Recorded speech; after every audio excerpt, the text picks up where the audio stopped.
باب دوم کھائل غزال۔ اس نے خواب میں دیکھا کہ سنہرے بالوں والی لڑکی دو دریاؤں کے سنگم پہ کھڑی ہے۔ بارش اسی طرح برس رہی ہے۔ سرخ پروں والا پرندہ سامنے کھڑے شخص کے سر پر چکر کاٹ رہا ہے۔ وہ شخص جو بارش میں بھیگتا جا رہا ہے اور ٹائی نوچ کے پھینک چکا ہے، وہ اب ہاتھ میں کیچڑ سے لتھڑی چابی لیے اسے دیکھ رہا ہے۔ پھر وہ ہاتھ پیچھے کر لیتا ہے اور چابی اپنی جیب میں ڈال لیتا ہے۔ وہ گردن اٹھا کے دیکھتی ہے تو نیلی آنکھوں والا سرخ پرندہ فاتح کے سر سے گزر کر بائیں طرف آ رہا ہے۔ وہ چونک کے بائیں جانب دیکھتی ہے تو وہاں ایک نوجوان کھڑا ہے۔ اس کا کوٹ اور شرٹ بھی بارش میں بھیگ گئی ہے۔ وہ تالیوں کو دیکھ رہا ہے اور تالیوں پر پرندے کو۔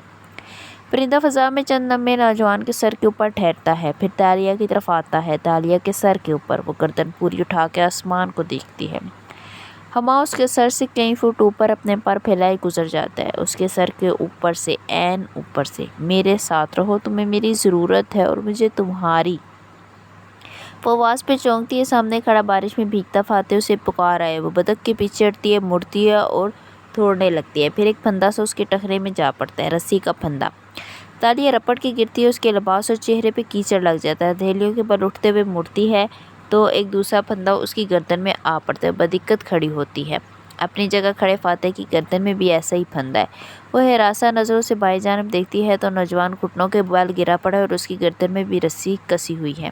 تالیہ دانتے نے اس کا کندھا ہلایا، اسے چونک کے آنکھیں کھولی۔ وہ روشنیوں میں نہائے لاؤنج میں کے صوفے پر پیر اوپر کر کے بیٹھی تھی۔ خواب فضا میں تحلیل ہو چکا تھا اور حال میں واپس آ چکی تھی۔ تالیہ نے گہری سانس لے کے چہرے سے سیاہ بادل ہٹائے اور جوڑے میں لپیٹے۔ میں چائے بنانے کیا گئی، تم تو غافل سو ہی گئی۔ داتن گرما گرم چائے کا کپ لے سامنے آ بیٹھی اور قدرے تفکر سے اسے دیکھا۔ حال میں اتنی آسانی سے غافل نہیں ہوتا بدصورت مرغی۔ وہ آواز کو بھاری بنا کے گرائی تو داتن کی ساری فکر مندی ہوا ہوئی۔ اس کی جگہ ترہم اور افسوس نے لے لی۔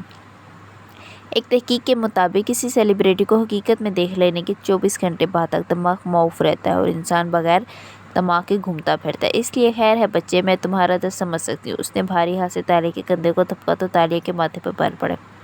زیادہ اول نہ بولا، میں فین مومنٹ سے نکل آئی اور میں کوئی سو نہیں رہی تھی، میں اس کا خواب دیکھ رہی تھی۔ اف، وہ مجھے بار بار خوابوں میں کیوں نظر آنے لگا ہے؟ چہرے پہ سادہ تاثرات سجاتے ہوئے اس نے کشن اٹھا کے گود میں رکھا اور تھیلیوں پہ تھوڑی گرا کے دور چھت کو دیکھنے لگے۔ ہماری ملاقات تو کالم پور میں ہو گئی نا، گندے پانیوں کے سنگم پہ، پھر وہی خواب، وہی ویژن دوبارہ کیوں نظر آ رہے ہیں مجھے؟ داتن اب کی دفعہ کیا دیکھا؟ وہ اطمینان سے گھونٹ گھونٹ چائے پیتے ہوئے پوچھنے لگے۔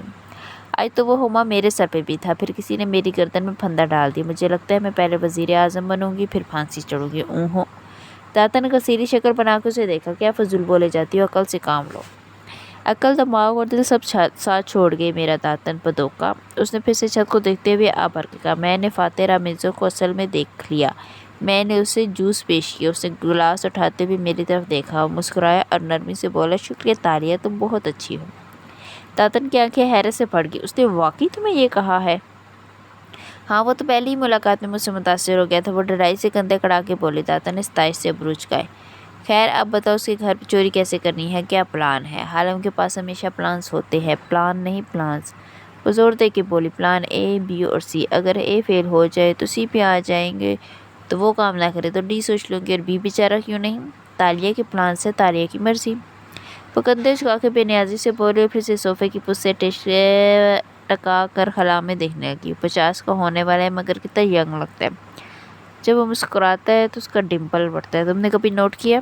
تم 28 سال کی اور وہ 48 کا، تمہیں اس کے بارے میں نہیں سوچنا چاہیے۔ داتن اسی سنجیدگی سے بولی، اگر کسی کو اس کے بارے میں سوچنا چاہیے تو وہ میں ہوں۔